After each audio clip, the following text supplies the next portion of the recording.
Hi everyone. In today's tutorial, we will show you how to save a design from Canva to your computer.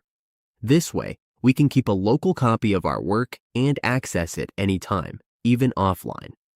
On the Canva dashboard, to save your project to your computer, click the Share button in the upper right corner. Once we are there, we just need to click Download. Next, let's choose the type of file we want. This can be PNG, JPG, or any other format that suits our needs. Once we have made our choice, we select the file type and then click Download. Now we just wait for the download to finish.